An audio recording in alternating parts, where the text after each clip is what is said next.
हाँ, तो आपको ये पता है कि लास्ट क्लास में हम लोगों ने आपके सेकंड चैप्टर यानी पॉलिनोमियल यानी बहुपद के बारे में पढ़ा था, कुछ कंसेप्ट पढ़े थे और कुछ क्वेश्चन भी किए थे। तो टोटल 5 क्वेश्चन लास्ट क्लास में हमने कर लिया था। तो आज 6th क्वेश्चन है आपके सामने, ठीक है। तो छठा क्वेश्चन से आज शुरू करेंगे, ठीक है। तो छठा क्वेश्चन है आपके पास। इस क्वेश्चन में बोला गया है, एक एक्सप्रेशन लिखा गया है, एक बहुपद लिखा गया है 16a² plus 4b² plus 9c² minus 16ab plus 12bc minus 24ac, और इसको गुणनखंड करने के लिए बोला जा रहा है, मतलब इसको फैक्टराइज करने के लिए बोला जा रहा है। तो गुणनखंड यानी फैक्टराइजेशन आपने पढ़ा है, ठीक है। तो इस क्वेश्चन को ट्राई करने के पहले ध्यान से देखिएगा, इस क्वेश्चन को मैं सॉल्व कर दे रहा हूं, ठीक है। इसके बाद एक क्वेश्चन और आपको मिलेगा, उस क्वेश्चन को आप ट्राई कीजिएगा, ठीक है। तो ये पहला क्वेश्चन है, मैं बना रहा हूं, ध्यान से देखिएगा। तो इस क्वेश्चन के लिए अगर इसको आप ध्यान से देखोगे 16a² plus 4b² plus 9c², तो ये आपको क्या दिख रहा है? ये आपको 4 का होल स्क्वायर दिख रहा है। 16 क्या है? 4 का स्क्वायर है, और 16a² को आप 4a का होल स्क्वायर लिख सकते हो, ठीक है। 4b के होल स्क्वायर को आप 2b के होल स्क्वायर लिख सकते हो, और 9c² को आप 3c का होल स्क्वायर लिख सकते हो, ठीक है। उसके बाद ये अगर पूरे टर्म को आप देखोगे तो यहां पर आपको दिख रहा है a² plus b² plus c² minus ab का टर्म, फिर bc का टर्म, फिर ac का टर्म। तो यहां से आपको अगर एक फॉर्मूला याद आ रहा है तो मैं आपको एक फॉर्मूला याद दिलाता हूं। ये फॉर्मूला आप सभी ने पढ़ा होगा, ठीक है। तो एक फॉर्मूला है आपके बुक में, x plus y plus z का होल स्क्वायर। तो ये फॉर्मूला सभी ने पढ़ा है। ये क्या होता है? x² plus y² plus z² plus 2ab, ठीक है, प्लस 2bc प्लस 2ac, ठीक है। ये फॉर्मूला सभी ने पढ़ा। अच्छा, यहां पर अगर xy के टर्म में अगर मैं लिख रहा हूं तो xy के टर्म में लिखना पड़ेगा 2xy plus 2yz plus 2xz, ठीक है। ये फॉर्मूला सभी ने पढ़ा है। ये एक फॉर्मूला होता है x plus y plus z का होल स्क्वायर बराबर x² plus y² plus z² plus 2xy plus 2yz plus 2xz, ठीक है। ये तो डायरेक्ट फॉर्मूला है। अगर ये x plus y plus z का होल स्क्वायर को अगर इस तरीके से लिख सकते हैं, है ना, तो इसको उल्टे तरीके से भी लिख सकते हैं। मान लो अगर आपके पास सिर्फ अगर इतना लिखा हुआ है, सिर्फ ये सारे टर्म्स लिखे हुए हैं, x² plus y² plus z² plus 2xy plus 2yz plus 2xz, तो ये सारे टर्म्स मिलकर आपको क्या बना देंगे? ये मिलकर बनेगा x plus y plus z का होल स्क्वायर, ठीक है। तो इस तरीके से भी लिख सकते हैं उल्टा, x², ये सारे 6 टर्म्स मिलकर x plus y plus z के होल स्क्वायर बन जाएंगे, ठीक है। ये फॉर्मूला सीधे सीधे इसको याद रखिएगा आप, ठीक है। अब इससे मिलता जुलता आपको दिख रहा होगा आपका जो क्वेश्चन दिया गया है, यहां भी आपको देखो a² दिख रहा है, फिर b² दिख रहा है, फिर c² दिखा, फिर ab दिखा, दोनों का गुना हो गया, फिर bc दिखा, फिर ac दिखा, है ना, इससे मिलता जुलता है। तो यहां से मुझे समझ में आ रहा है कहीं ना कहीं ये फॉर्मूला का यूज होगा, ठीक है। इस फॉर्मूला को यूज करके इसको फैक्टराइज करेंगे, ठीक है। अब इसको अगर ध्यान से देखो तो जो फॉर्मूला है आपका, फॉर्मूला में सभी जगह क्या है? सभी जगह प्लस है। देखिए सभी जगह प्लस है, यहां पर भी प्लस है, यहां भी प्लस है, यहां भी प्लस है, सभी जगह प्लस है। लेकिन जो आपके पास क्वेश्चन है, क्वेश्चन में क्या सभी जगह प्लस है क्या? तो नहीं, क्वेश्चन में कुछ जगह पर माइनस भी है ना। तो यहां पर माइनस है और यहां पर माइनस है, दो टर्म ए बी और ए सी का टर्म माइनस है। यहां पर ये बताने की कोशिश कर रहा हूं कि जो फॉर्मूला है आपका उसमें सभी जगह प्लस का साइन है, जबकि आपको जो क्वेश्चन मिला है उसमें दो जगह पर ए बी का टर्म और ए सी का टर्म कैसा है? नेगेटिव है, माइनस वाला है। तो यहां से देखिएगा एक चीज, जैसा जब भी ऐसा क्वेश्चन आपके पास आएगा, जब भी ऐसा क्वेश्चन आपके पास आएगा, यहां पर देखिएगा कि कौन सा दो टर्म नेगेटिव है। तो एक टर्म आपको ए बी वाला नेगेटिव दिख रहा है, ठीक है, एक टर्म ए सी वाला नेगेटिव दिख रहा है ना, -16ab और -24ac। तो ए बी और ए सी का टर्म नेगेटिव है। इन दोनों में कौन सा कॉमन है? ए बी और ए सी में बताइए कौन सा कॉमन है ऐसा टर्म जो दोनों ही में है, ए बी में भी और ए सी में भी, ये बताइए। ए बी या सी, कौन सा ऐसा टर्म है जो दोनों ही में है? चैट में लिख के बताइए। तो आप बोलोगे सर ए बी और ए सी में दोनों ही में ए है। ए बी और ए सी को क्यों चुना? क्योंकि ये भी नेगेटिव था और ये भी नेगेटिव था, ठीक है। अब अगर इन दोनों में ए कॉमन है तो हम कहेंगे सर ए का जो टर्म है यही वाला नेगेटिव रहेगा, ए वाला क्या रहेगा? नेगेटिव रहेगा। अब ए नेगेटिव रहने का क्या मतलब है, ये सारी चीज को ध्यान से समझिएगा तभी ये क्वेश्चन सोल्व होगा। ए हमारा क्या हुआ, नेगेटिव हुआ। अगर ए नेगेटिव हुआ तो बी और सी को आपको पॉजिटिव ले लेना है, ठीक है। बी को आप पॉजिटिव लोगे और सी को पॉजिटिव लोगे। अब इसका क्या मतलब हुआ, अब ए और बी, ए को नेगेटिव, बी को पॉजिटिव और सी को पॉजिटिव कहने का क्या मतलब हुआ, ठीक है। अब इसको समझते हैं कि आप इसका क्या यूज करोगे। अब देखिए जो क्वेश्चन आपको दिया गया है इसको मैं लिखने की कोशिश कर रहा हूं, ठीक है। तो 16a² को, मुझे ये बताओ 16a² को आप ऐसा लिख सकते हो कि नहीं, 4a का होल स्क्वायर, ये बताइए। 16a² को आप 4a का होल स्क्वायर लिख सकते हो, इतना सही है, इतना समझ में आ रहा है कि 16a² को आप लिख सकते हो 4a का होल स्क्वायर, मतलब 4a इंटू 4a, ये मिलके आपका मिल जाएगा 16a²। इतना क्लियर है। चलिए, लेकिन मैं 4a का होल स्क्वायर नहीं लिखूंगा, क्योंकि अभी आपको ये बताया गया कि a का टर्म क्या है आपके पास, नेगेटिव आपको लेना है। a का टर्म कैसा लेना है, नेगेटिव लेना है। तो 4a का होल स्क्वायर की जगह पर आप क्या लिखोगे, -4a का होल स्क्वायर। क्या लिखोगे, -4a का होल स्क्वायर, क्योंकि 4a का होल स्क्वायर करोगे तो भी 16a² आएगा, -4a का स्क्वायर करोगे तो भी 16 आएगा, ठीक है।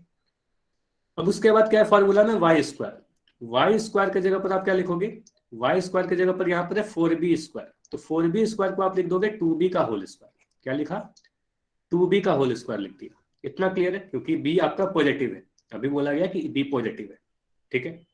उसके बाद फॉर्मूला में प्लस है, फिर z² है ना, z² है, तो z² की जगह पर आप क्या लिखोगे, यहां पर है 9c², तो 9c² को आप लिखोगे 3c का होल स्क्वायर, ठीक है। 9c² की जगह पर आपने क्या लिखा, 3c का होल स्क्वायर लिख दी, ठीक है। अब ये तीन टर्म को देख के आपको ये पता चल रहा है कि x के जगह पर देखो, x² की जगह पर आपने क्या लिखा, x² की जगह पर आपने -4a का होल स्क्वायर लिखा, इसका मतलब x का मान आपने -4a लिया है। इतना क्लियर है, x का मान आपने -4a लिया है, ठीक है। उसी तरीके से ये है y², तो y² की जगह पर आपने 2b का होल स्क्वायर लिखा है, तो y² की जगह पर आप 2b का होल स्क्वायर लिखे हो, तो स्क्वायर से अगर स्क्वायर हम हटा दे तो y की जगह पर आप 2b लिख रहे हो, ठीक है। तो ये मुझे बताइए z की जगह पर आप क्या लिख रहे हो, ये बताइए। z की जगह पर आप क्या लिख रहे हो, z² की जगह पर आपने 3c² लिखा है, z² की जगह पर आपने 3c का होल स्क्वायर लिखा है, तो z की जगह पर क्या लिखा, तो z की जगह पर आपने 3c लिखा, 3 नहीं 3c लिख रहे है ना, 3c लिख रहे हो, ठीक है। तभी तो 3c का होल स्क्वायर कर रहे हैं तो 9c² मिल रहा है ना। चलिए, तो यहां से तीन बातें आपको समझ में आई, ये सारी चीज को मैं मिटा रहा हूं, घबराना नहीं है बिल्कुल। ऐसा क्वेश्चन फिर से मैं आपको बताऊंगा, सारी चीजें समझ में आ जाएगी। ये पहला क्वेश्चन है, तो x के जगह पर आपने -4a रखा, y के जगह पर आपने 2b रखा, और z के जगह पर आपने 3c रखा, ठीक है। उसके बाद आगे बढ़ो, उसके बाद आपको मिल रहा है प्लस, है ना, फॉर्मूला में प्लस है तो मैं प्लस लिख दिया, 2 के जगह पर आप 2 लिख दे रहे हो। यहां पर फॉर्मूला में x, तो x के जगह पर आप क्या लिखोगे, x के जगह पर आप -4a लिखोगे, x के जगह पर आप क्या लिखोगे, -4a, क्योंकि आप कह रहे हो x का मान हमारे पास -4a। y के जगह पर क्या लिखोगे ये बताइए, यहां पर फॉर्मूला में y है, तो y के जगह पर आप क्या लिखोगे, ये बताइए। y के जगह पर 2b लिखा जाएगा, है ना, तो y के जगह पर 2b लिखा जा रहा है, तो यहां पर मैं 2b लिख दिया, ठीक है। अब इसको अगर आप चेक करोगे तो ये क्या है, ये जो पूरा टर्म है इसको आप मल्टीप्लाई करके देखोगे तो ये मिल जाएगा आपको -16ab। तो ये पूरा टर्म और कुछ नहीं है, -16ab को ही लिखा गया है, ठीक है। -16ab को मैं लिख रहा हूं 2 इंटू -4a इंटू 2b। इतना क्लियर है, ये बताइए ये कैसे लिखा, इतनी बातें क्लियर है तो बताइए। आगे मैं लिख रहा हूं 2yz, ठीक है, 2yz। तो 2yz के टर्म को आप क्या लिखोगे, 2 के जगह पर तो 2 लिख दोगे, y के जगह पर आप 2b लिख रहे हो, है ना, y के जगह पर आप 2b लिख रहे हो, ठीक है। यहां पर मैं लिख दे रहा हूं 2b। फिर हमारे पास z, z के जगह पर आप क्या लिख रहे हो, z के जगह पर आप 3c लिख रहे हो, है ना, तो z के जगह पर आप 3c लिख रहे हो, ठीक है। उसके बाद 2xz, अब अगला टर्म हमें दिख रहा है 2xz, तो 2 के जगह पर 2 लिखोगे, x के जगह पर आप -4a लिख रहे हो हर जगह, तो x के जगह पर मैं -4a लिख रहा हूँ और z के जगह पर आप 3c लिख रहे हो, ठीक है, इतना लिख दिया।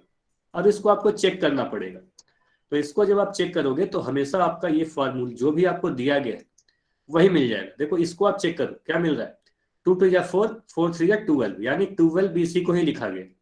इसको चेक करो, इसको चेक करोगे तो मिलेगा 4 2 या 8, 8 3 या 24, यानी 24 AC, और ये नेगेटिव मिल रहा है क्योंकि ए वाला टर्म नेगेटिव लिया गया, तो -24 AC को ही वो लिखा गया। -24 AC को 2 × -4a × 3c लिखा। चलिए इतना क्लियर है। तो अगर इस तरीके से आप लिख दोगे तो आपने अभी कहा कि सर अगर x² + y² + z² + 2xy + 2yz + 2xz का टर्म मिलेगा तो इसको आप लिख देते हो x + y + z का होल स्क्वायर। तो यहां पर भी आपको ये दिख रहा है, ये जो टर्म्स में अगर मैं दिखाऊं तो यहां पर आपको इस तरीके से देख सकते हो, ये वाला जो टर्म है वो आपका x² है, ये वाला जो टर्म है आपका y² है, ये वाला जो टर्म है आपका z² है, ये वाला जो पूरा टर्म है ये 2xy है, ये वाला जो पूरा टर्म है ये 2yz है, और ये वाला पूरा टर्म 2xz है, और सभी के बीच में क्या है, प्लस लगा हुआ है ना, तो सभी के बीच में प्लस लगा हुआ है। तो अगर इतना पूरा टर्म्स मिल गया तो आप इसे x + y + z का होल स्क्वायर लिखोगे। तो इस बार x + y + z का होल स्क्वायर तो नहीं लिखेंगे, x के जगह पर आप -4a लिख रहे हो, y के जगह पर आप 2b लिख रहे हो, और z के जगह पर आप 3c लिख रहे हो, और इसका होल स्क्वायर कर दोगे, ठीक है, होल स्क्वायर कर दोगे। ये लिखने की जरूरत नहीं है, ये बस मैं समझाने के लिए लिख रहा था, ठीक है, ये लिखने की जरूरत नहीं है, आप सीधे इतना लिख सकते हो, ठीक है। अब यहाँ के बाद आप क्या करोगे, किसी भी चीज का वर्ग लिखा हुआ है मतलब उसको आप 2 बार गुना करोगे, तो यहां से आप लिख सकते हो -4a + 2b + 3c into -4a + 2b + 3c। इतना क्लियर है। तो इस तरीके से फैक्टराइज होगा। इतना समझ में आया कि ऐसा क्वेश्चन मिलेगा तो आप कैसे करोगे, ये बताइए। इसमें कोई भी डाउट है तो बताइए, अगर क्लियर है तो वाई लिख के बताइए, फिर इससे मिलता जुलता क्वेश्चन एक और करेंगे। सेम इसी प्रकार का क्वेश्चन एक और क्वेश्चन करेंगे, 2 क्वेश्चन करोगे तो आपको समझ में आ जाएगा। हाँ हर्ष बताइए क्या डाउट है आपका। सर रट कसम चाहिए एक बार। अच्छा फिर से समझा दो, ठीक है। एक और उदाहरण लेते हैं हर्ष, ठीक है, तो दूसरे उदाहरण से समझ लेते हैं, ठीक है। चलिए तो एक और क्वेश्चन मैं लिख रहा हूं, बिल्कुल इसी से मिलता जुलता, ठीक है। तो क्वेश्चन है मेरे सामने, ठीक है, मैं क्वेश्चन लिख दे रहा हूं पूरा। देखिए अगर आपके उसी से बिल्कुल सेम क्वेश्चन है, मैं बोल रहा हूं इसको फैक्टराइज कीजिए, 9x² + 4y² + 16z², ठीक है, ये तीनों पॉजिटिव लिखा हुआ है। फिर यहां पर लिखा हुआ है 12xy, फिर यहां लिखा है -16yz। अच्छा ये वही क्वेश्चन आ गया क्या, -24x, ठीक है, ये तो सेम सा क्वेश्चन हो गया है ना। चलो तो इसको मैं मिटा के, ठीक है, एक क्वेश्चन और लिखने की कोशिश करता हूं, ठीक है, एक क्वेश्चन और देखते हैं। तो क्वेश्चन है आपके सामने ये वाला, अगर मैं लिख रहा हूं -25x², ठीक है,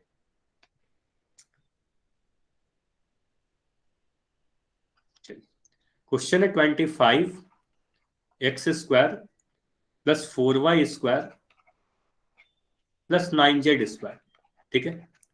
उसके बाद है -20xy -12yz + 30xz, ठीक है। चलिए इस क्वेश्चन को करते हैं, ठीक है, अब इससे आपको समझ में आ जाएगा, ठीक है। अब देखिए यहाँ पर है 25x², सबसे पहले ये क्वेश्चन आपको आपके पास जब आएगा तो आपको ये फैक्टराइज करना है, ठीक है, क्या करना है, गुणनखंड करना है। एक फॉर्मूला आपके दिमाग में आना चाहिए कि फॉर्मूला क्या है हमारे पास, a² + b² + c² + 2ab + 2bc, ठीक है, + 2ac। इसको अगर इतना टर्म आपके पास मिल जाएगा, a² + b² + 2c² + 2ab + 2bc + 2ac, तो इसको आप लिखते हो a + b + c का होल स्क्वायर, ठीक है, ये फॉर्मूला है, ये याद कर लीजिए, ठीक है। अब अगर ये याद है मतलब दोनों ही तरफ से याद होना चाहिए। a प्लस बी प्लस सी का होल स्क्वायर मिलेगा तो इतना लिख दोगे, और अगर ये सारे टर्म मिलेगा तो आप इसे ऐसे लिख दोगे। ठीक है, चलिए अब देखिए, अब इसी को मैं लिखने की कोशिश कर रहा हूं इस फॉर्म में, है ना। तो इस वाले को आप क्या लिखोगे, फॉर्मूला में देखिएगा तो सबसे पहले फॉर्मूला में जितने जगह दिख रहे हैं ए स्क्वायर और बी स्क्वायर के बीच में प्लस है, बी स्क्वायर सी स्क्वायर की जगह बीच में प्लस है, मतलब सभी जगह पर सिर्फ और सिर्फ आपको प्लस दिख रहे होंगे। लेकिन जो क्वेश्चन आपको मिला है, जो भी क्वेश्चन आपको मिलेगा उसमें हो सकता है कि सभी जगह प्लस हो या दो जगह नेगेटिव रहेगा। तो दो जगह हमें नेगेटिव भी दिख रहा है, मतलब एक्स वाई का टर्म, है ना, एक्स वाई का टर्म आपको नेगेटिव दिख रहा है और वाई जेड का टर्म नेगेटिव दिख रहा है। तो ये मुझे बताइए कि दोनों में कौन सा कॉमन है, एक्स वाई और वाई जेड में क्या कॉमन है ये बताइए। सबसे पहले आपको यही देखना है कि दोनों में कॉमन क्या है। तो आप बोलोगे सर वाई दोनों में कॉमन है, इतना सभी लोग एग्री करते हैं, इतना समझ में आ रहा है कि दोनों में कॉमन है, एक्स वाई में भी और वाई जेड में भी। अच्छा, एक्स वाई वाई जेड को क्यों चुना, एक्स वाई भी हमारा नेगेटिव है ना, और वाई जेड नेगेटिव है। तो जो नेगेटिव है ना, एक्स वाई और वाई जेड इन दोनों को ले लिया, इन दोनों में वाई कॉमन है, तो जो दोनों ही में कॉमन रहेगा ना आप उसे नेगेटिव ले लेना बस। तो वाई को आप नेगेटिव ले लोगे, तो यहां से बस यही समझ में आता है कि वाई को मैं नेगेटिव ले लूंगा और एक्स और जेड को पॉजिटिव ले लूंगा। मतलब वाई को आप नेगेटिव लोगे और एक्स को कैसा लोगे, एक्स को पॉजिटिव ले लोगे और जेड को आप पॉजिटिव ले लोगे। ठीक है, अब y को नेगेटिव, x को पॉजिटिव, z को पॉजिटिव का मतलब क्या हुआ, इसका मतलब यही होता है कि जब आप 25x स्क्वायर को लिखोगे तो आप इसको लिखोगे 5x का होल स्क्वायर, है ना, क्या लिखोगे 5x का होल स्क्वायर। ठीक है, उसके बाद 4y के स्क्वायर को क्या लिखोगे, इसको 2y का होल स्क्वायर लिखे या -2y का होल स्क्वायर लिखे, ये बताइए। 2y का होल स्क्वायर लिखोगे या -2y का होल स्क्वायर लिखोगे। तो अभी आपने कहा कि y को नेगेटिव लेना है, तो y को नेगेटिव लेने का मतलब आप इस बार 2y का होल स्क्वायर नहीं लिखोगे, -2y का होल स्क्वायर लिखोगे। ये ध्यान दीजिएगा, यही इंपॉर्टेंट है। ठीक है, -2y का होल स्क्वायर लिखोगे। 9z का होल स्क्वायर को आप क्या लिखोगे, 3c का होल स्क्वायर लिखोगे। क्या लिखोगे, 3c का होल स्क्वायर। ठीक, उसके बाद यहां पर लिखा हुआ है क्या, 2ab, है ना। अब यहां से ये समझ में आ जाना चाहिए आपको कि a के जगह पर आप 5x ले रहे हो, b के जगह पर आप -2b ले रहे हो और c के जगह पर आप -3c ले रहे हो। ठीक है, क्या आपने लिया, a के जगह पर, हाँ z है वो, ठीक है, सॉरी, यहां पर 3z है ना, 3z का होल स्क्वायर है। ठीक है, हाँ, तो a के जगह पर आप 5x ले रहे हो, b के जगह पर आपने -2y लिया और c के जगह पर आपने 3z लिया। इतना क्लियर है कि जहां भी a रहेगा वहां पर आप 5x ले रहे हो, जहां भी b रहेगा वहां पर आप -2y लोगे और जहां भी c रहेगा वहां पर आप 3z लोगे। ठीक है, इतना क्लियर है। चलिए अब आगे बढ़ोगे, तो ये तीन टर्म आपने लिख दिया। ठीक है, ये तीन टर्म अब तक हमने लिखा, a square plus b square plus c square, मतलब 5x का स्क्वायर -2y का स्क्वायर प्लस 3z का होल स्क्वायर। फिर आगे बढ़ोगे तो लिखा हुआ है 2ab, तो प्लस लिखेंगे, 2 लिखेंगे। ए के जगह पर क्या लिखोगे, ए के जगह पर बार बार कहा जा रहा है कि 5x लिखोगे, तो यहाँ पर आप 5x लिख दोगे। फिर 2ab है ना, तो a और b के जगह पर आप -2y लिख दोगे। अब इसको आप चेक करके देखो तो ये आपको क्या मिल जाएगा, ये मिल जाएगा 5 टू 10, 10 टू 20xy और नेगेटिव का 20xy मिल जाता है, और वो वहीं पर ये लिखा हुआ है -20xy ही लिखा हुआ है। तो ये सही है। चलिए आगे बढ़ते हैं। तो अगला टर्म क्या है हमारे पास, 2bc का टर्म है। तो 2bc के लिए 2 को तो 2 लिखोगे, b के जगह पर आप -2y लिख रहे हो, b के जगह पर आप -2y लिख रहे हो और c के जगह पर आप 3z लिख रहे हो, है ना, 3z लिख रहे हो। इसको जब आप खोल के देखोगे, इसको मल्टीप्लाई करके देखोगे तो ये आपको -12yz मिल जाएगा, है ना, -12yz मिल रहा है और ये वही -12yz भी हो गया हमारे पास। ठीक है, अब अगला टर्म आपके पास 2ac का है, तो यहाँ पर 2 के जगह पर 2 लिख दो, a के जगह पर आप 5x लिख रहे हो, a के जगह पर आप 5x लिखोगे, है ना, और c के जगह पर आप 3z लिख दोगे। ठीक है, 3z लिख दोगे। ठीक है, इसको आप ओपन करोगे तो यहां से आपको मिल जाएगा 5 टू 10, 10 3 30xz, और ये 30xz कहां से आया, ये वाला टर्म ही लिखा हुआ है। ठीक है, तो जो आपका क्वेश्चन था, क्वेश्चन को ही मैं इस तरीके से लिख दिया। ठीक है, जो क्वेश्चन था उसको ही मैं इस तरीके से लिख दिया। इतना क्लियर है सभी को, 25x² ये वाला जो टर्म था आपका, ठीक है, ये वाले टर्म को ही मैं बदल के नीचे में लिखा हूं। ठीक है, चलिए इतना क्लियर है सभी का? अब अगर ये सारे टर्म मिल गए आपको, है ना, ये सारे टर्म मिल गए, तो इसको आपको कंपेयर करना है। देखिए क्या लिखा हुआ है, ए स्क्वायर, ध्यान से सुनिएगा, a square plus b square plus c square plus 2ab plus 2bc plus 2ac, है ना। अगर ये सारे चीज मिल जाते हैं तो आप लिखते हो a प्लस बी प्लस सी का होल स्क्वायर। तो यहां से आप लिखोगे 5x प्लस -2y, है ना, ये b हो गया, प्लस 3z, है ना, इसका होल स्क्वायर, है ना, इसका होल स्क्वायर। और इसको आप लिख सकते हो 5x -2y प्लस 3z का होल स्क्वायर। और इसको 2 बार लिख दोगे, आपका गुणनखंड हो जाएगा। ठीक है, 5x -2y plus 3z into 5x -2y plus 3z। इतना क्लियर है? ये समझ में आया? 2 क्वेश्चन हमने कर लिया इस पे। इतना क्लियर है तो बताइए।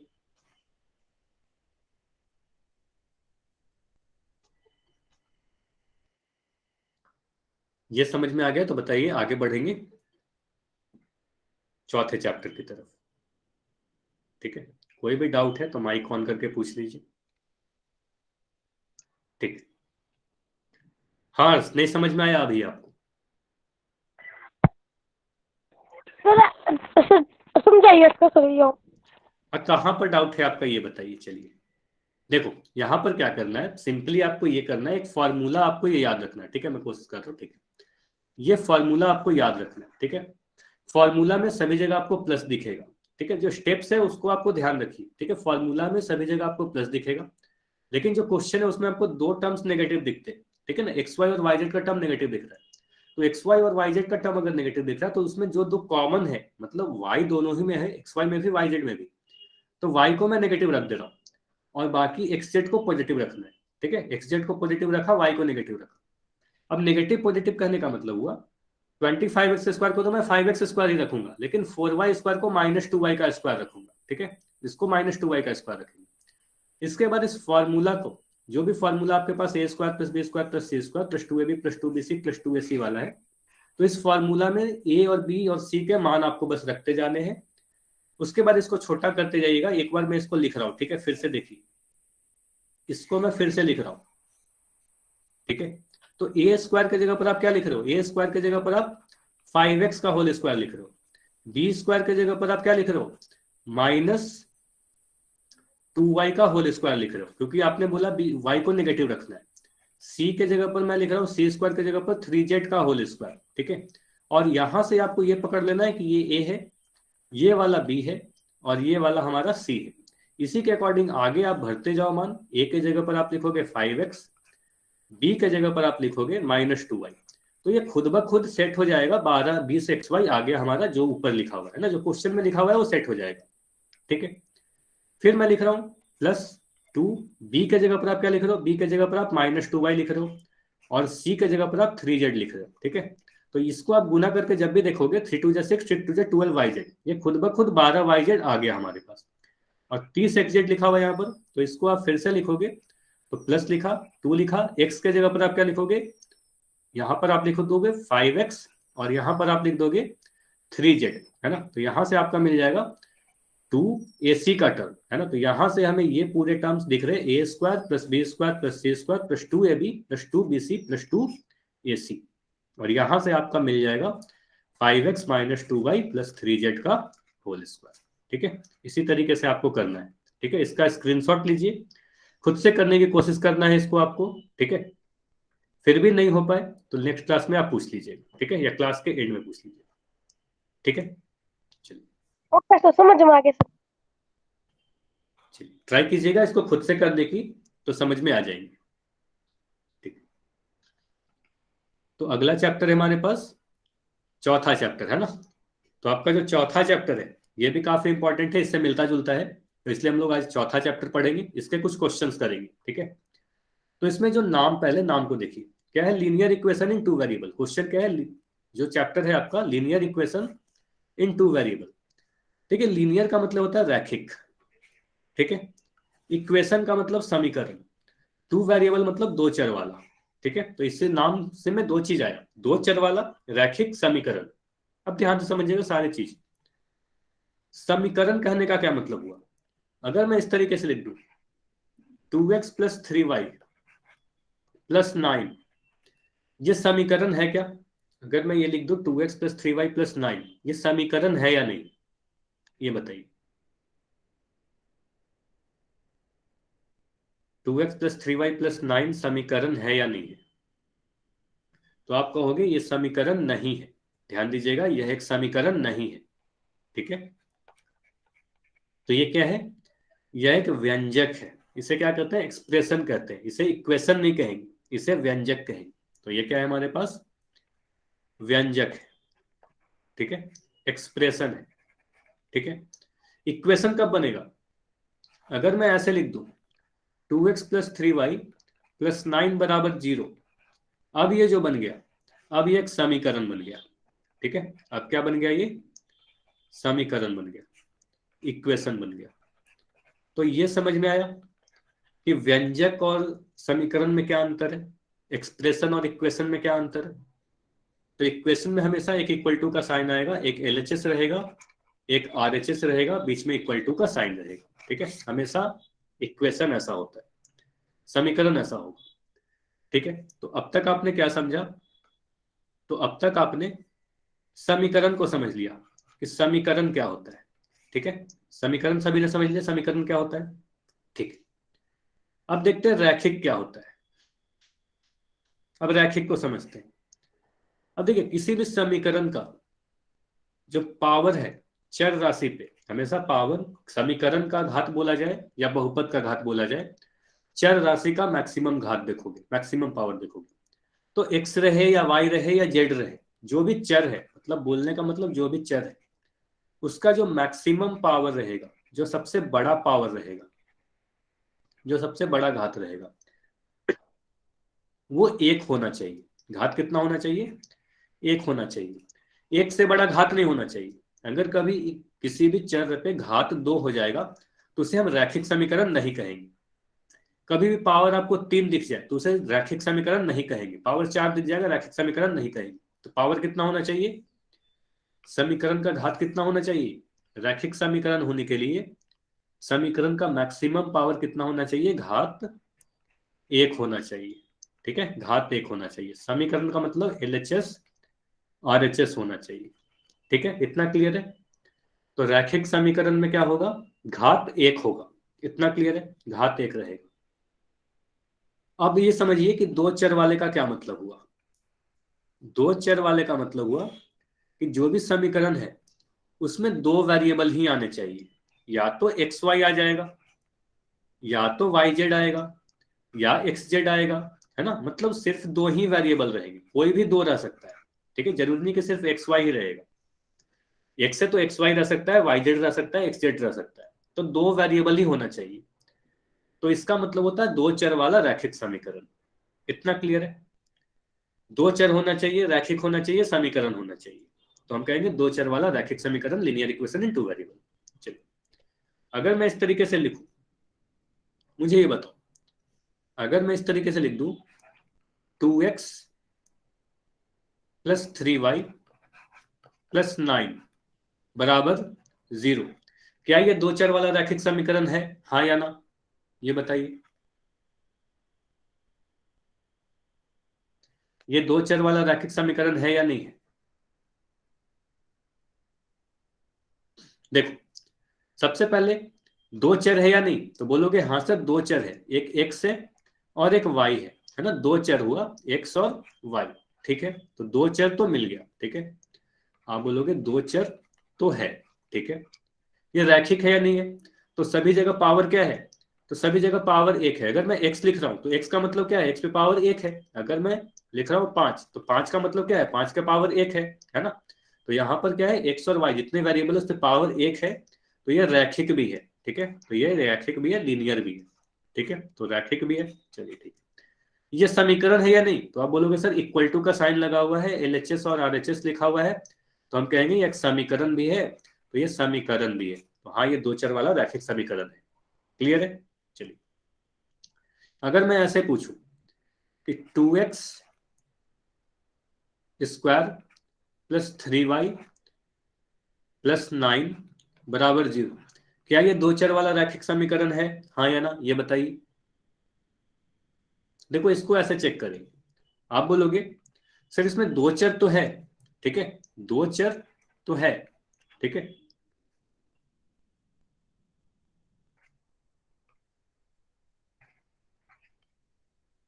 दो चर तो है, एक्स और वाई दिख रहा है, ठीक है। ये रैखिक है क्या, ये समीकरण भी है ना, ये समीकरण है या नहीं है, तो बोलोगे समीकरण भी है ये, ठीक है, क्योंकि एलएचएस आरएचएस है। लेकिन क्या ये रैखिक है, तो आप बोलोगे सर ये रैखिक नहीं है, क्योंकि यहां पर डिग्री 2 आ जा रहा है, तो इसका घात कितना आ गया, घात 2 आ गया, तो ये द्विघात समीकरण हो गया, ये रैखिक नहीं है, तो ये दो चर वाला रैखिक समीकरण नहीं है, ठीक है। इतना समझ में आ गया। चलिए एक और इक्वेशन लिख रहे हैं, अगर मैं इस तरीके से लिख दूं 2x plus 3y minus 5z plus 7 बराबर 0, ये बताइए ये दो चर वाला रैखिक समीकरण है या नहीं है।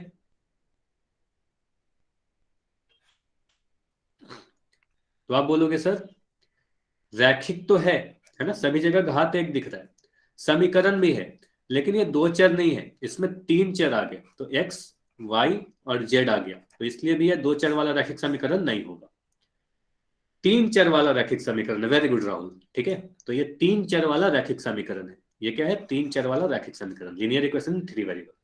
लेकिन 3 वेरिएबल वाला आपको पढ़ना है क्या, तो आपको नहीं पढ़ना, आपके सिलेबस में नहीं, तो आपके सिलेबस में क्या है, दो चर वाला रैखिक समीकरण।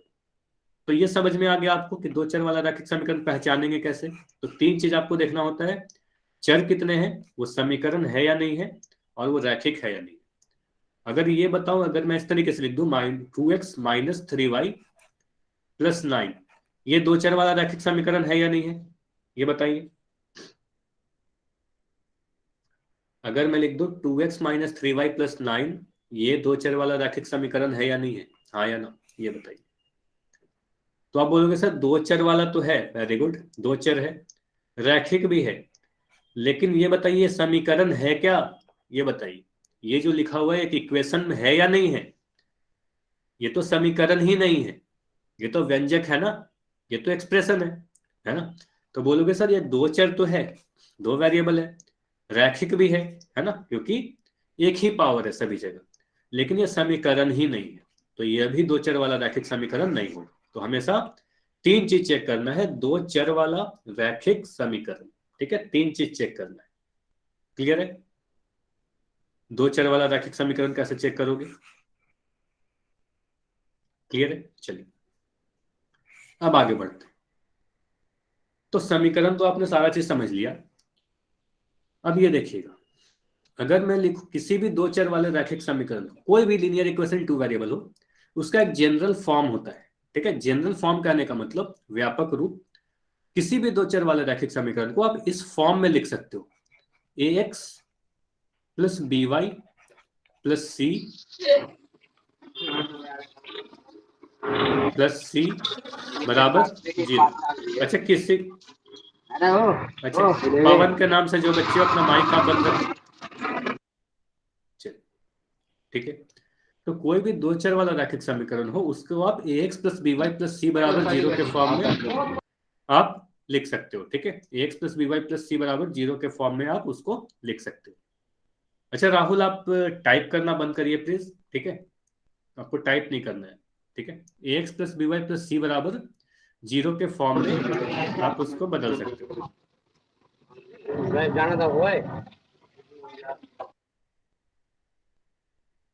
चलिए, तो ax plus b y plus c बराबर 0 के टर्म में आप लिख सकते हो किसी भी दो चर वाले रैखिक समीकरण को। अब इसका क्या मतलब हुआ, अच्छा अभी गुणांक के बारे में आप सभी को बताया गया था, x का गुणांक कितना हुआ, यहाँ पर x का गुणांक a हुआ, जहां पर x y क्या है, x और y वेरिएबल है, x और y क्या है, चर है, ठीक है, ये ध्यान दीजिएगा, x y क्या है, चर हो गया, ठीक है, ये दोनों ही चर हो गए। a b c क्या है, ए बी सी कोई भी अचर पद होगा, जब भी मैं लिखूंगा ऐसा इक्वेशन तो ए बी सी एक अचर पद लिखा जाएगा, यानी कांस्टेंट लिखा जाएगा। और x का कोफिशिएंट क्या है, x का गुणांक a है, y का गुणांक b है, और c एक इंडिपेंडेंट कांस्टेंट है। c क्या है, एक कांस्टेंट रहेगा, एक अचर पद रहेगा, उदाहरण से आप समझोगे। अगर मैं इसका उदाहरण लिखूं तो मैं अगर इस तरीके से लिखूं, कोई भी दो चर वाला रैखिक समीकरण, अभी आपने लिखा 2x प्लस 3y प्लस 4 बराबर 0, है ना। तो यहां से हम अगर कंपेयर करके बोलूं आपसे कि ए बी सी का मान बताइए, तो आप बताओ ए का मान कितना होगा, बी का मान कितना होगा और सी का मान कितना होगा। तो यहां से आप देखोगे x का कोफिशिएंट 2 है, तो यहां पर आप बोलोगे सर a का मान 2 हो जाएगा। y के आगे 3 लिखा हुआ है, यहां पर y के आगे b लिखा हुआ है, y to b, तो b का मान 3 हो जाएगा और c का मान 4 हो जाएगा। ठीक है, a b c का मान आप इस तरीके से देख लोगे। इतना क्लियर है। चलिए, अगर मैं इस तरीके से लिखूं,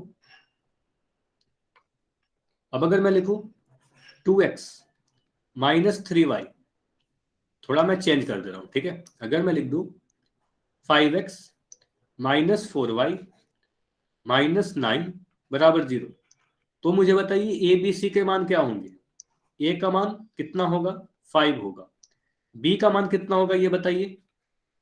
अगर मैं इस इक्वेशन के लिए बात करूं तो ए का मान तो 5 होगा, बी का मान कितना होगा ये बताइए।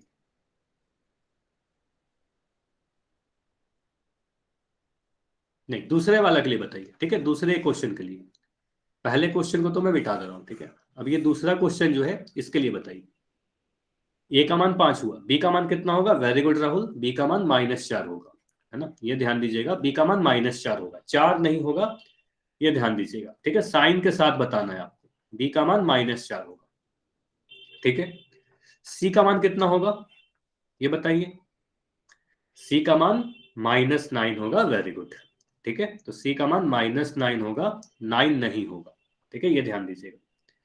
तो सी का मान, अगर हम इसको कंपेयर करना है आपको a x plus b y plus c से, ठीक है। तो यहां से हमें पता चला ए का मान 5, बी का मान -4, सी का मान -9, ठीक है। चलिए, अगर मैं इस तरीके से लिख दूं, ठीक है, इसको मिटा के अगर मैं लिख दूं 2x बराबर 3y माइनस 9, ये मुझे बताओ ए का मान कितना होगा, बी का मान कितना होगा, सी का मान कितना होगा।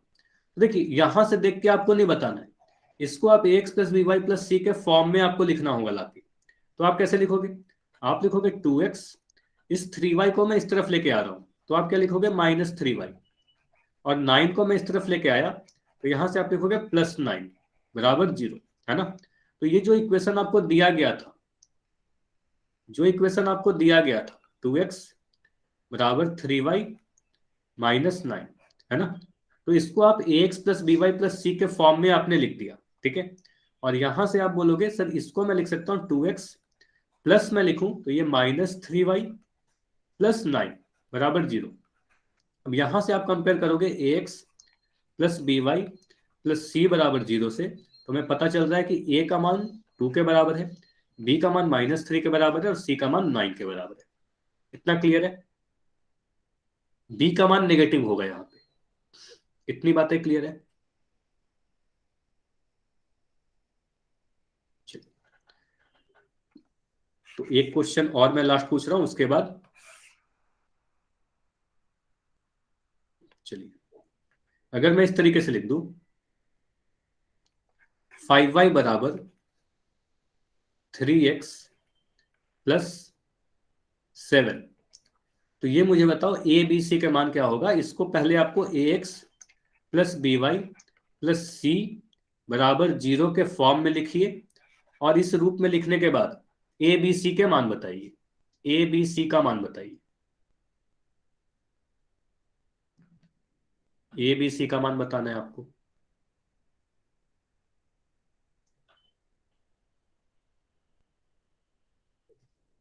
चलिए, अब देखो, इसको क्या करना है, x plus b y plus c के फॉर्म में लिखना है। तो सबसे पहले मैं एक्स वाला टर्म लिख रहा हूं, इसको इधर लेके आ रहा हूं बाएं तरफ, है ना।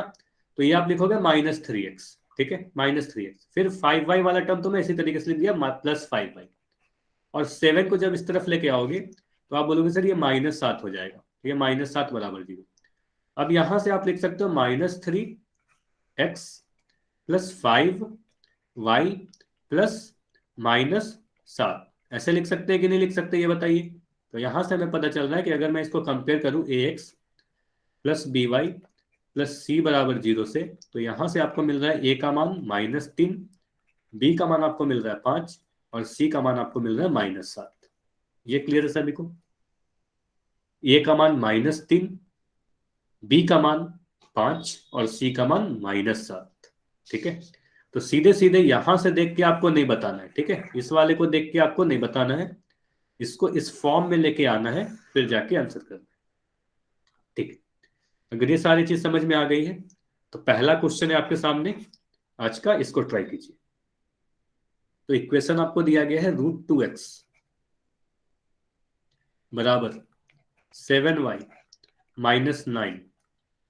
इसको ax plus b y plus c के फॉर्म में लिखिए और ए बी सी का मान बताइए। अरे भी कॉमन ना सर। इसको ax plus b y plus c के फॉर्म में लिखिए और ए बी सी का मान बताइए। ट्राई कीजिए, ट्राई कीजिए, फिर इस क्वेश्चन को करेंगे।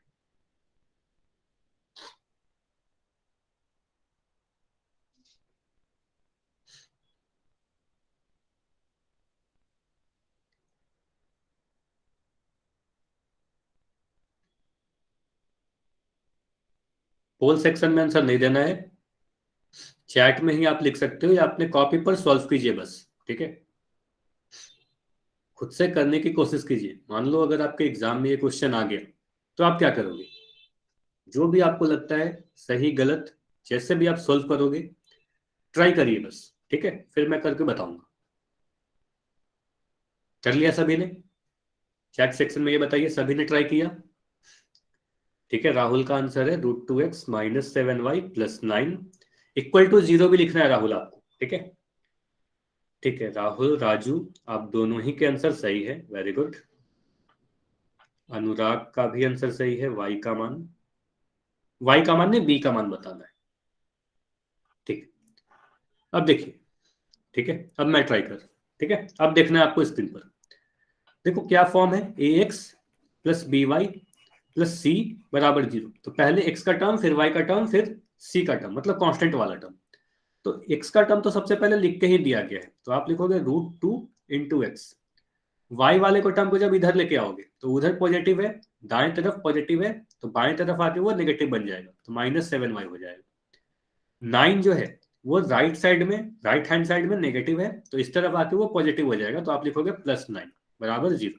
ठीक है, अब अगर आप इसको और लिखने की कोशिश करो तो आप इसको लिखोगे √2x। यहाँ अगर मैं प्लस लिखूं तो आप इसको लिखोगे -7y, है ना, -7 × y प्लस 9 बराबर 0। यहां से आपको दिख रहा है अगर मैं ax plus b y plus c बराबर 0 से कंपेयर करूं तो यहां से a का मान आपको दिख रहा है √2, बी का मान आपको दिख रहा है -7 और सी का मान आपको दिख रहा है 9। इतना क्लियर है? इतनी बातें क्लियर है? ये बताइए, ए बी सी का मान आपको पता चल गया? ठीक, चलिए, ये क्वेश्चन काफी आसान था। अब अगला क्वेश्चन करते हैं और इस क्वेश्चन का आंसर आपको पोल सेक्शन में देना है। तो ट्राई कीजिए, समीकरण 7x प्लस 5y बराबर 3 का कितना हल है। बेसिकली यही पूछा जा रहा है कि इसका कितना हल होगा। एक हल होगा, दो हल होगा, इनफाइनाइट हल होगा, अनगिनत हल होंगे, या फिर इसका कोई भी सॉल्यूशन नहीं होगा। ट्राई कीजिए, पोल सेक्शन में आंसर करना है आपको। काफी आसान सा क्वेश्चन है। समीकरण 7x प्लस 5y बराबर 3 का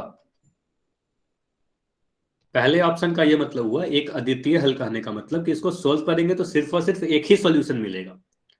तो आपको देखना है कि इसका सिर्फ और सिर्फ एक ही हल होगा, या इस इक्वेशन का सिर्फ दो हल होगा, या इनफाइनाइट हल होगा, कई अनेकों हल होगी, या इसका कोई हल हो ही नहीं सकता। ये आपको बताना है। काफी आसान सा क्वेश्चन, सीधे आपको पता होना चाहिए कि किसी भी दो चर वाले रैखिक समीकरण के कितने हल होते हैं।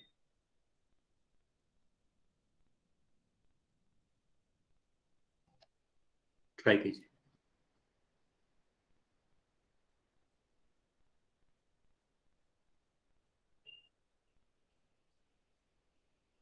चलिए, काफी लोग के आंसर आ गए, वेरी गुड। 10 सेकंड और रुकेंगे, फिर इसको डिस्कस किया जाएगा। आखिरी 10 सेकंड और है, काफी आसान सा क्वेश्चन है।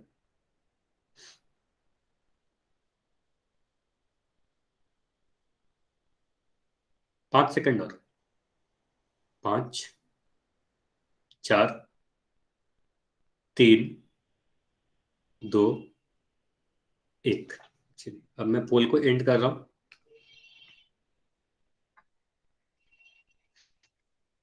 चलिए अब समझते हैं।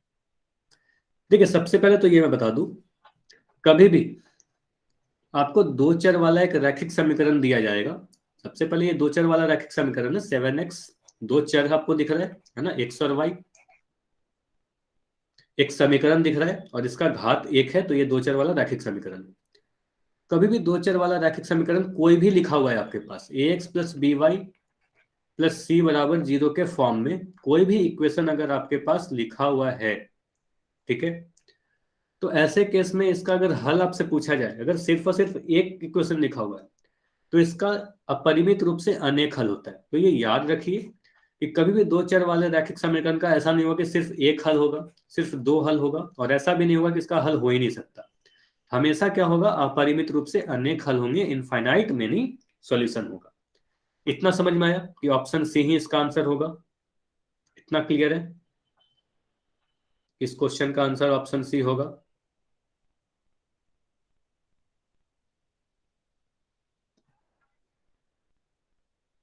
इतना क्लियर है?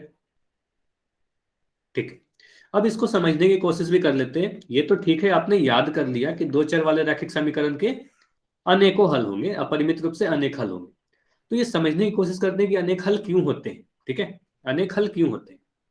तो मान लो अगर मैं एक समीकरण लिख लूं, या यही वाला समीकरण लिख लेते हैं, या एक मैं अलग से समीकरण लिख रहा हूं, 2x माइनस 3y बराबर 13। ठीक है, यह क्या है, दो चर वाला रैखिक समीकरण है। ठीक है, ये दो चर वाला रैखिक समीकरण है। इसका अगर मैं पूछूं आपसे कि इसका कितना हल होगा, तो आप क्या कहोगे? इनफाइनाइट सॉल्यूशन होंगे, अनगिनत सॉल्यूशन हो सकता है। अब अनगिनत सॉल्यूशन कैसे होगा, इसको आप समझने की कोशिश करो। मान लो अगर मैं यहां पर y का मान 1 रख दूं, ठीक है, या x का मान 1 रख दूं, कुछ भी कर सकते हो। ठीक है, तो y का मान अगर मैं 1 रख दूं, ठीक है, तो y का मान अगर 1 रखोगे तो क्या मिलेगा, x का मान कितना मिलेगा? तो x का मान आपको मिलेगा 2x माइनस 3 इंटू 1 बराबर 13। तो यहां से आपको मिलेगा 2x बरा माइनस 2x माइनस 3 बराबर 13। यहां से आपको मिल जाएगा 2x बराबर 13 प्लस 3। ठीक है, और यहां से आपको मिल जाएगा 2x बराबर 16, और यहां से x का मान आपको मिल जाएगा 8। इतना क्लियर है? तो यहां से आपको मिल रहा है x, जब आपने y का मान 1 रखा, y का मान 1 रखने पर x का मान कितना आ रहा है? 8 आ रहा है। इसका मतलब x इक्वल टू 8 और y इक्वल टू 1 इस समीकरण का एक हल हुआ। क्या हुआ? एक सॉल्यूशन हुआ। इतना क्लियर है? x equal to 8, y equal to 1 इसको सेटिस्फाई करेगा। मतलब x का मान 8 और y का मान 1 रख दोगे तो LHS RHS के बराबर आ जाएगा। इतना क्लियर है? तो यह एक हल हुआ। ठीक है, x बराबर 8, y बराबर 1 एक हल होगा। तो क्या सिर्फ और सिर्फ एक ही हल होगा इसका, सिर्फ इतना ही हल होगा क्या? नहीं, आप अगर कुछ दूसरा भी मान अगर रख लो, ठीक है, अगर मैं कुछ दूसरा मान रख देता हूं, y का मान अगर मैं 0 रख दिया, मान लो अगर y का मान मैं 0 रखता, ठीक है, y का मान अगर आप 0 रखोगे, अगर मैं y का मान 0 रख दूं, तो देखो क्या होगा। तो आप लिख सकते हो 2x माइनस 3 इंटू 0 बराबर 13। तो यहां से पता नहीं 3 क्लास कब खत्म होएगी। 3 इंटू 0 तो 0 हो जाएगा, तो यहां से 2x बराबर 13 आ जाएगा। तो यहां से x का मान कितना आएगा? 13/2। यानी पता चल रहा है कि जब आपने y का मान 0 रखा तो x का मान 13/2 आया। तो x का मान 13/2 और y का मान 0 इस समीकरण का दूसरा हल हुआ। ये भी एक हल हुआ। ठीक है, इतना क्लियर है? तो जब आपने y का मान 0 रखा तो भी x का मान कुछ आ गया। इसी तरीके से आप x का मान और भी कुछ रख सकते हो, y का मान कुछ रख सकते हो। मान लो y का मान आप 3 रख दोगे तो भी x का मान कुछ ना कुछ तो आ ही जाएगा। इतना समझ में आ रहा है? इसी तरीके से सोल्व करेंगे तो x का मान कुछ आ जाएगा, तो यहां से भी एक हल आ जाएगा। ठीक है, अगर y का मान आप 4 रख दोगे तो भी x का मान कुछ आ जाएगा, यहां से भी एक हल आ जाएगा। तो ये कभी खत्म नहीं होगा, है ना। y का मान आप -1, -2, -3 कुछ भी रख सकते हो। तो यहां से हमें समझ में आ रहा है कि y का मान हम बदलते जाएंगे, x का मान बदलते जाएगा उसी के अकॉर्डिंग, ठीक है, कभी खत्म नहीं होगा। तो इसलिए हम कह सकते हैं कि कभी भी दो चर वाला रैखिक समीकरण दिया जाएगा तो इसके अनेकों इनफाइनाइट सॉल्यूशन होंगे, अपरिमित रूप से अनेक हल होंगे। इतना क्लियर है कि ऐसा क्यों होता है। y का मान आप बदलते जाओगे, x का मान आपको आते जाएगा अलग अलग अलग, x का मान बदलोगे y का मान बदलते जाएगा, ठीक है। तो y का मान कुछ भी रख दो, x का मान कुछ ना कुछ आ जाएगा। क्लियर है ये सारी बात। तो ये समझ में आया कि किसी भी दो चर वाले रैखिक समीकरण के अपरिमित रूप से अनेक हल क्यों होते हैं। ठीक, तो अगर ये सारी चीज समझ में आ गई है तो आज क्लास को इतना ही तक रखेंगे, ठीक है। तो होमवर्क में आपको क्या करना है, ठीक है। होमवर्क के लिए अभी आपके चैट सेक्शन में एक लिंक दिया जा रहा है, ठीक है। अगर मैं एक लिंक डाल रहा हूं अभी चैट सेक्शन में, ये प्लायो का लिंक है, तो सभी को इस प्लायो पे क्लिक करना है और इसमें एक वीडियो है, तो वीडियो प्ले होगा, पूरी वीडियो आपको देखनी है। वीडियो के बीच बीच में कुछ क्वेश्चंस आएंगे, उस क्वेश्चन को आंसर करना है आपको, ठीक है। चलिए ट्राई कीजिएगा।